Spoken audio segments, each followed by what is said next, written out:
would say that knowledge of other religions does lead to tolerance. I think it's in, adversely true that, or inversely true that if you don't have any knowledge of a religion and you only see like some things on a television or you only see something in a movie, then you're likely to almost be ignorant or even more ignorant of that religion before you knew anything else about it. And um,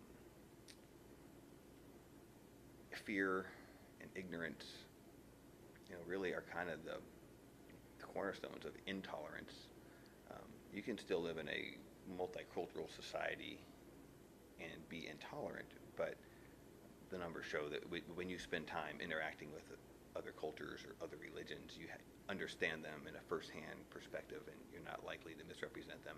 Just as if you were to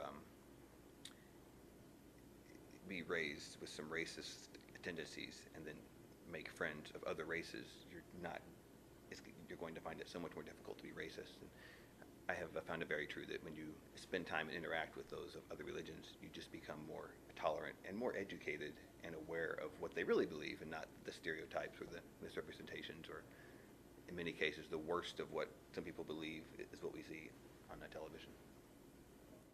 My own travels and my own international educational experiences teaching world religions in a variety of contexts naturally has challenged and changed my own religious perspectives and overall worldview. Um, I'm from Springfield, Missouri. I was raised Baptist, and I first began to question probably when I was 13 or 14, as most middle schoolers do. Am I only Christian because my parents are Christian, or in this case, am I only Baptist because my parents are Baptist? And so I've always kind of had an interest in refining my own beliefs or knowing why I believe what I believe. And so through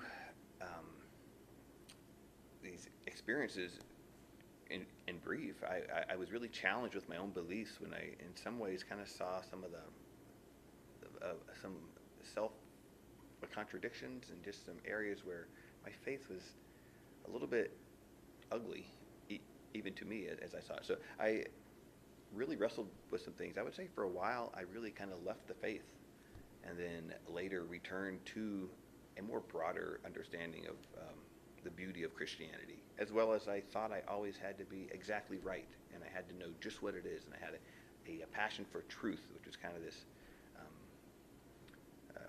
one of the good virtues of being a good Baptist is to know the truth and to fight for the truth and to know what you believe. But I had kind of become a fundamentalist for truth, just trying to figure this out, and I thought everyone else was wrong and every issue was black and white. And once I've traveled, I've understood the complexities of issues. I've understood the beauty and diversity of my own Christian faith, as I've seen years of Christian missions going before me, just establishing hospitals and schools overseas, and just so many things where I really have been challenged to change my beliefs. I'm not all that different from where I started. However, I know truly now why I believe what I believe, and I can explain it, and I have a greater understanding of other religions. And related to other religions, I would even say that I've learned more about Christianity while comparing it and contrasting it to Islam, and not in a who's right, who's wrong type way, but they are different beliefs, and all religions are not the same. And you can really learn from others, particularly if you take them at their word for what they say. One of probably the biggest and first lesson I learned was that if I am going to study another religion, I don't want to study it necessarily from a Christian perspective, because why do I want to read what a Christian pastor has written about Islam? Why not go and talk to a Muslim about Islam? And why not go talk to a Hindu about Hinduism? So, and that allowed me to stay honest. And so, and honesty is key, because there's so many, when we're studying world religions or when we are interacting with others, we like to kind of keep everything, there can be some fear and some a natural reaction to kind of defend what you believe and to kind of have some skepticism. But over the years, that's all left, and I know what I believe. I respect the beliefs of others. Um, and it's really a great place to be.